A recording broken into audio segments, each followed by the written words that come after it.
All right, folks. Tonight I'm going to give you a rundown of the entirety of 4 years of work at Pea Ridge National Military Park under the Cooperative Ecosystem Study Unit program.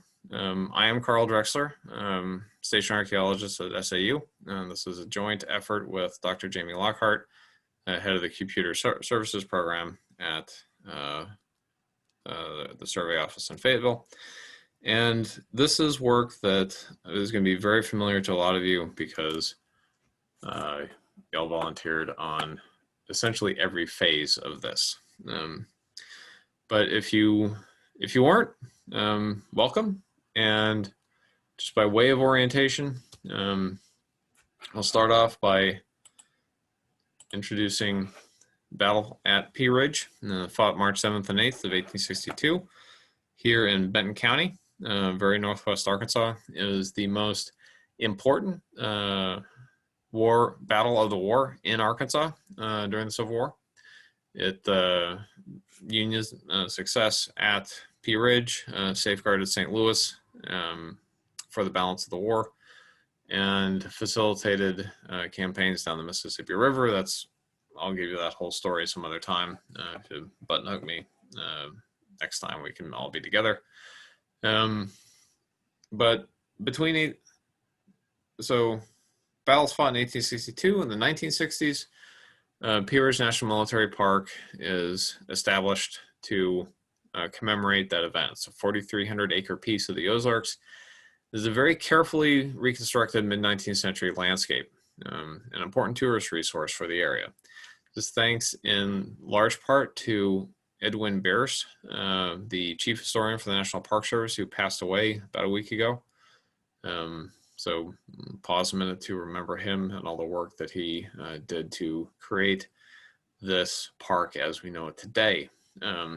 So to cover the work that we've done over the past 4 years, I'm going to talk about 6 areas that we worked in. We're going to do them basically following the flow of the battle. So we're going to start off with an area called Broad Ridge. It's here on the northeast side of the park. From there, we're going to move on to Clemens Field here, and the Terrace, which is located here, and then Redux Field, which is one of the last parts of the first day of the conflict in the east. And then from there, we'll move on. We'll talk about Foster's Field over here on the west side. And then we'll close by talking about Leetown. So crucial to that part of the battlefield. So on Broad Ridge, and we're going to be moving through this stuff real fast because there's 4 years of stuff to go through. So this is one of the earliest places of encounter for the battle. The Confederates were coming around the north side of Pea Ridge, and we're going to strike south and trap the Federal Army between south of Elkhorn Tavern, cut their supply lines up to Missouri, and hopefully destroy them as the Federals tried to break through. Their goal was to get into the open fields south of Elkhorn Tavern, places like Redux Field, Cox's Field, and they almost achieved their aim, but the Federals were getting wind of the movement, and they sent a small contingent up to challenge any approaching Southern force. And just north of Elkhorn Tavern, where the road comes up a thing called Narrow Ridge, they encountered an Iowa battery, the first Iowa battery, that was firing right down the road. The infantry couldn't dislodge them, so to move the Iowans off, the Confederates dragged something like 20 pieces of artillery up the neighboring Broad Ridge, which is, these are several tons of brass or iron on a wooden carriage. And pulling them up an Ozark hillside. This was a massive amount of work. And our goals with Broad Ridge were essentially to find the location that the Missouri batteries were set up at. We knew that they were parked very close together to fire on the Iowans, but there was some debate about where exactly on the ridge that was. So what you see on the photo on the right is our metal detector volunteers are doing a systematic metal detector sweep going through Broad Ridge. This was in the spring of 2018. And what we did is we did a systematic metal detector sweep, leaving every artifact where we found it, and then we had crews come through with global positioning systems, and they bagged and tagged every artifact that we encountered. And we hit an area of the ridge where we went from having sort of a light scatter of mixed agricultural and battle-related finds to a nearly solid carpet of these iron balls, which these are canister balls. It's basically a shotgun round for a cannon. What this is incoming fire from the Iowa battery, and so they're returning the fire of the Confederates. And so, in the one very condensed area, we found many of these, and that gives us a really good lock for where the Missouri batteries were. So we have that identified. Farther south on Broad Ridge, we found another density of artifacts that seems associated with later stages of the battle, though there's not a lot of historical record of a major action there. So we may have actually found something that's not prominently mentioned in the history books. And we also found these, and this is canister balls like the one you just saw, but they've been deliberately cut, and we found several examples of these. And you see this is very carefully cleaved, and we've never seen this in any other archaeological work on a battlefield. So we've colloquially referred to this as Pac-Man canister because some of the wedges cut out and leaves the major portion looking like a little bit like Pac-Man. But we're gonna have to do some work to sort of figure out what's going on with these. Never seen that before again. Okay, so Broad Ridge is here. We're gonna move in, I guess we'll talk about the Terrace next. And so the Terrace is this area in the woods up north of Elkhorn Tavern, which is right here. And this was a spot where there was some fighting. One of the major actions on the first day was the 3rd Illinois Cavalry was posted in here. They got pushed off by Little's division of the Missouri State Guard. Some Indiana units are fight around in there as well. And we did another systematic metal detector sweep through here and found a small collection of small arms and artillery ammunition related to those engagements. But one of the most notable finds that we got out of there is this little brass piece. And what this is this is a segment from what is called a shoulder scale. You see this Union cavalryman here is wearing a set, and you'd have basically segments of them coming down on a backing strip, and then ending in this sort of thicker brass part. And this is probably from one of the troopers in the 3rd Illinois Cavalry, lost it during the battle, which we don't really see these commonly in archaeological sites from the wartime. B, it tells us that the 3rd Illinois had guys wearing these at the battle, so it tells us a little bit about what their equipment was like. But also, these are sort of fascinating artifacts in and of themselves, and that they're some of the last pieces of armor that you have worn during the war. And they're not simply decorative. Cavalrymen and artillerymen were issued them on the expectation that they would be some defense against saber strokes from enemy cavalry. The way that you were trained to fight with these big cavalry sabers is that you were supposed to slice downward at an enemy, and so these shoulder scales are meant to try to deflect some of those blows. To the extent that they actually, serve that function, we don't really know, but this was really an interesting find to see come out of the work. All right, so moving on to Clemens Farm. This is immediately to the east of the Terrace.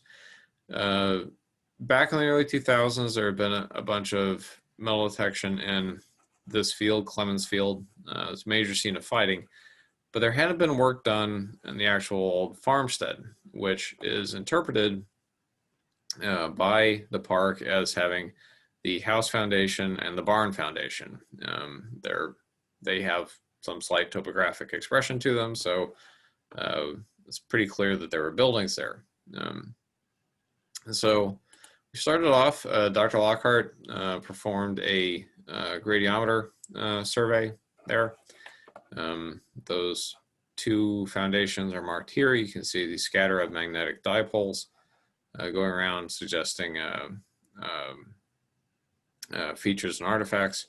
There was a very large magnetic anomaly right here that I believe Glenn Anchorage and Michelle Rathgaber spent entirely too much time digging through an old brick pile that created that, we believe created that signature. But over the course of the first week of the 2018 training program, you see Jared Pebworth helping lay out excavation units in preparation for that. The society excavated 7 test units around the Clemens farm that showed us something sort of interesting. So this is the foundation interpreted as the Clemens house. The other one is the barn. The putative barn has a bunch of household debris in it. The putative house has a bunch of more barn-like debris in it. So we think those two structures actually, their identities should maybe be flip-flopped. We looked but did not find evidence for a blacksmith shop that's appears in historical accounts, so it may not be in the yard as it's interpreted, which could mean they need to expand the boundaries of the yard. We need to do a little more research on that one. So moving south, at the end of the first day's battle, Confederates had pushed the Federals back across Redux Field, which is right here. This is where the battle began on the second day as well. And so this is one of the first pieces of field work that we did as part of the CESU. We started off with a massive gradiometer survey. Love this photograph. Had 4 gradiometers going at once. It covered 10.5 hectares of Redux Field with these things. That's over 100,000 square meters. It's an absolutely massive project, and kudos to Dr. Lockhart for organizing that, and for John Samuelson, Adam Weevil, and I'm the shadow here for collecting all that data. And we use that data to, one, look at patterns of magnetic anomalies across the bulk of Redux Field, but then also establish metal detection lanes to sample. And in the spring of 2016, Dr. Jamie Brannon headed up a metal detector sweep of the battlefield, and they recovered 528 battle-related finds. And pardon me, I've got a cat talking to me in the background. Come here. And about half of those were artillery related. And of those, about 90% were for smoothbore cannons as opposed to rifled ones. There are only 89 small arms ammunition artifacts recovered, which bespeaks the importance of artillery to the battle that was fought there. Most of the small arms ammunition is 58 or 69 caliber is the common infantry arm of the time. But we also got some 56 caliber bullets, probably for the Merrill carbine, and 54 caliber for the Burnside ammunition, along with an additional 50 round balls. Right. So together, all these data give us some clue for both the intensity of the fighting at Redux Field, but also suggests to us that the battle may have extended farther to the south than the park currently interprets the field boundaries, in areas that are now shown as being forest. So we may need to suggest that those field lines need to be changed. All right, so that's Redux Field in the eastern portion.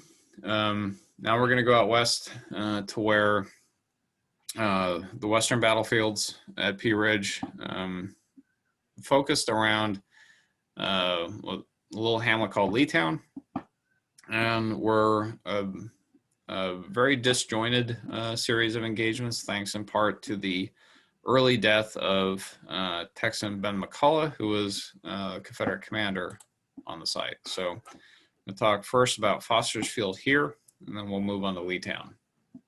So at Foster's, we again started with a large-scale gradiometer survey, this time breaking out the survey's gradiometer cart for the first time. It covered 10.6 hectares, just slightly larger than Redux Field, and a very fast survey, and generated this map of magnetic anomalies. There's a snake rail fence moving down the middle here. That's why there's not a data for that area.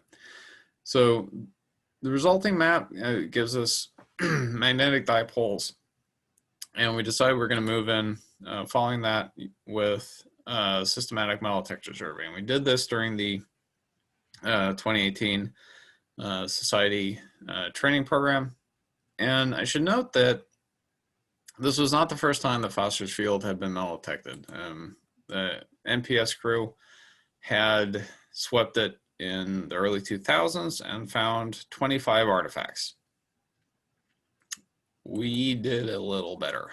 And this is, having a large team of very dedicated volunteers who were using newer, improved machines. We found in total 1,071 artifacts in that same area.